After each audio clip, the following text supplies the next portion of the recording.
Hey everyone, this is Louisa Munson. You might know me as Mrs. M, and you're listening to the highlights of our ebook Should I Move to Portugal, which is celebrating the first 5 years of our family life in this amazing country.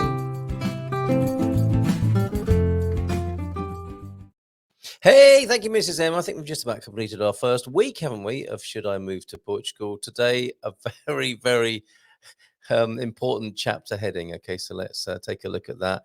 It is, where are we going to live? Now, the funny thing about this one is that on Friday, we were swimming in the sea a little bit further along from this picture to the south. This picture taken 5 years ago, of course, in 2017, but just a little bit further along, a bit further south at San Martino de Porto on Friday, as I write here. Only a few days ago, here in 2022, I was suggesting to some new arrivals that they take their time, that they allow themselves to breathe, orientate, and adjust to their new life in Portugal. Calma, tranquilo, take it easy. However, not that we did that. We're into week 2 in 2017 in our chronicle here, in our memoir of moving to Portugal. And there's absolutely no peace for the restless. We didn't afford that time to breathe, orientate, and adjust. We were keen to find the right place to live, seeking our sweet spot, land with water and trees, space to grow, rural peacefulness, and some sort of bargain, as well as we had nothing but a few hundred euros and a modest monthly income. And of course, our customary open hearts and minds. So, time to get on the road. And we're still wide-eyed with wonder here in Portugal and open to miracles. We have to be.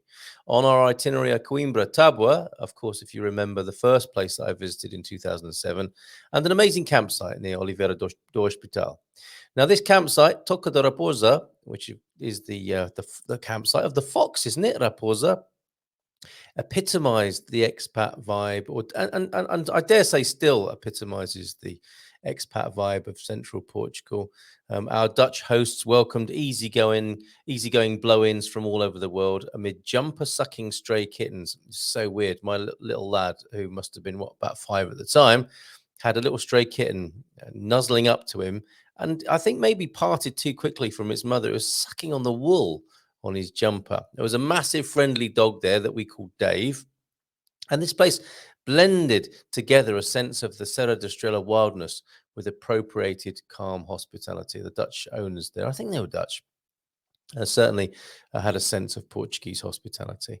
Saying goodbye in the morning to our wooden cabin home for the night, we're back en route, taking a peek at Arganil and Goiás, for me, the apex of Portuguese river beach experience, and concluding our tour in Nazaré, which you can see in the picture here, with the gulls in the sky. And these kids, these kids on the foggy Nazaré beach, unaware of our 6-week timescale to find out. Apparently, that's what me and Mrs. M, she reminds me, that's what we agreed.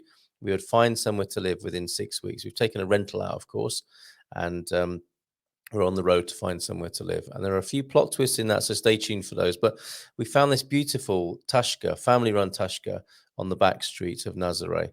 And it would look like it was just closing, but they said, "Do you want to come in? Come on in."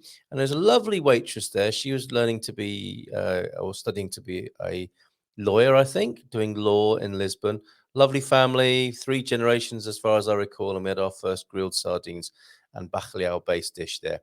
And again, hospitality heaven here in Portugal, where we're reminded that Portuguese people are so kind and so open, affirming our choice. And look at that lovely, fantastic picture, if you can see it, of the girls at Nazaré there and our 2 kids on the beach.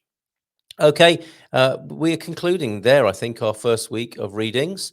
Of course, you can watch it on YouTube, and you can listen on the podcast, and on coffee.com/GMP. You can read it. That's where it's first published. And then I read from there. That's what you're seeing on the screen, is the coffee.com page, basically. And each page has a picture from around that time, as we plot our course of these first 5 years. If you've got any questions, do ask them on any of the platforms. It's probably easier for me to see questions on the coffee, ko-fi.com /GMP page, Good Morning Portugal, of course, and on YouTube.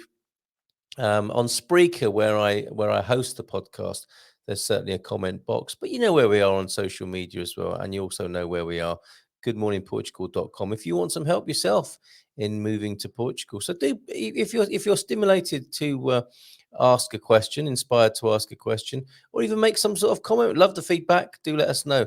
Carl at Good Morning Portugal, as you see on the screen, is as good a place as anywhere to send me a message. So thank you very much. Thank you for having any interest at all in our journey, and you know where we are if you need help with your journey.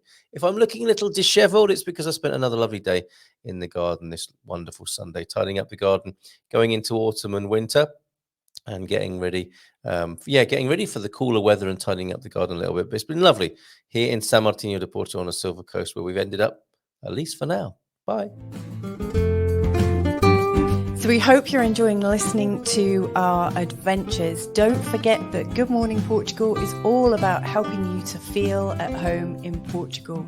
And if you'd like to know more about how we can help you on your journey, just go to www.goodmorningportugal.com.